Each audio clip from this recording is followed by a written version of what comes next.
Hi guys, welcome back to the channel. This time we're doing a versus series, brand new BMW single-R versus the Kawasaki ZH2. Two bikes that I've been on recently in the last couple of weeks, done full reviews on each bike, wanted to give you my thoughts. Starting with the BMW. Now, fantastic bike, don't get me wrong. A few things I didn't like about it, but we'll get into that. Anyway, starting with the power. Same power as before, previous model. They've kept the 165 horsepower, which is really nice, and it's all you need.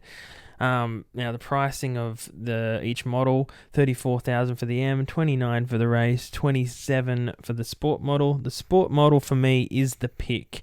I think you don't need any more than the sport.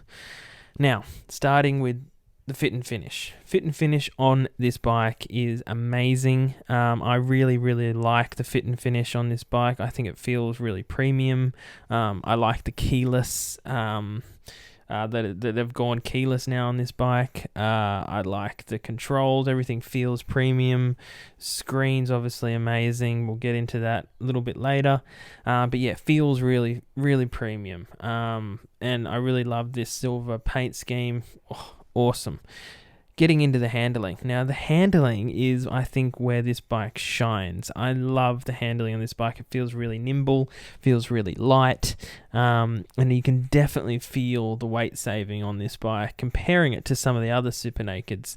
Like the Triumph, the new Speed Triple, it feels very similar. It's very quick to turn in. Feels really nice. I love the handling. It's one of the best things about this bike. Now, technology, the quick shifter on this bike. The quick shifter is amazing. The blip, the up and down, it's one of the best in the business, if not the best. It is amazing. The other parts of the technology on this bike, look at this. The screen is amazing. You know, you can do a sat nav on there. It's got all your rider modes. You can dial in whatever you want. Awesome bit of kit. Now, the looks of this bike is subjective. I actually quite like the way this bike looks. It's not as aggressive as something like the ZH2 or the Street Fighter from Ducati, but I think this bike does look really nice. I wish they would have gone a little more crazy. Maybe the front end could look a little bit more like the Double R. I really like the Double R's look, but it does look really nice. Anyways, guys. Okay, power. I want to talk a little bit about this. It's not like the ZH2. It doesn't have the bottom end of the ZH2. The ZH2 is a weapon down low. It takes off. This one, you have to rev out a little bit more, which is interesting because the Double R with the shift cam system actually has more bottom end. And for a naked bike, that's what you want. You want that bottom end power. You don't want to have to rev it out. So that's where this new single R is really lacking, comparing it to some of the other Super Nakeds, which is a real shame. I wish they did put the shift cam system in this bike. Would have made the power a lot different. Okay, talking about the ZH2 from Kawasaki. Now, starting with the power plant of this bike, 200 horsepower. It is an absolute missile from right down, basically 0 RPM, right up. This thing pulls so hard, and that's where this strength of this bike is. It is a weapon of a bike, guys. I can't stress to you how powerful this bike feels at any RPM, any gear. That's where these bikes are very different. I think this bike is aimed at someone a bit different. This is just a power plant. This is just like a drag bike in a straight line. This thing would murder anything. And it's really powerful. It is a very different bike. I can't stress that enough. And the power, the way they deliver power is very different. This supercharger for this bike is just so addictive, guys. It's amazing. Listening to that flutter, it's just, I can't stress to you enough how cool it is.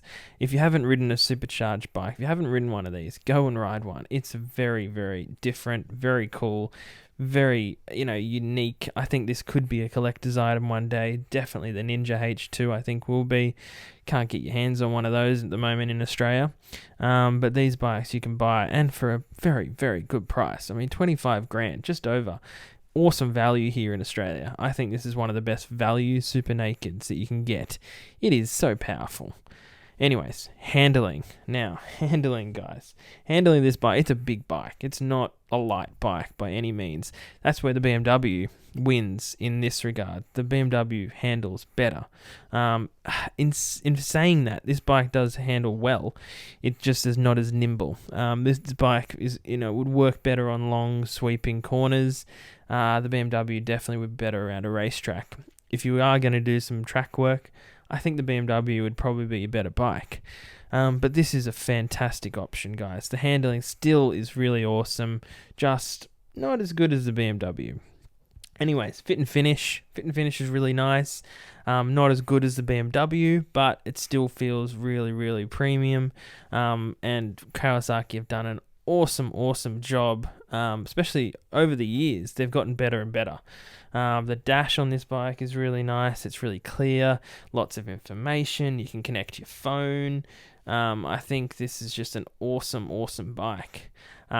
Looks wise, I think in that department it's very controversial. I actually don't mind the looks of the ZH2. A lot of people hate it. I think the BMW is quite normal looking. This is very aggressive. This is very out of the... this isn't a normal looking bike. Everyone does look at you in that regard. So it's very, very different. I do think, for me, I think the ZH2 takes it with looks. I think this looks really, really nice. Now, the winner for me is the ZH2. An awesome bike. Such good value.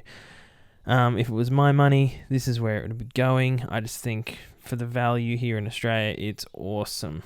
Anyways, guys, thanks for watching. Catch you for the next video.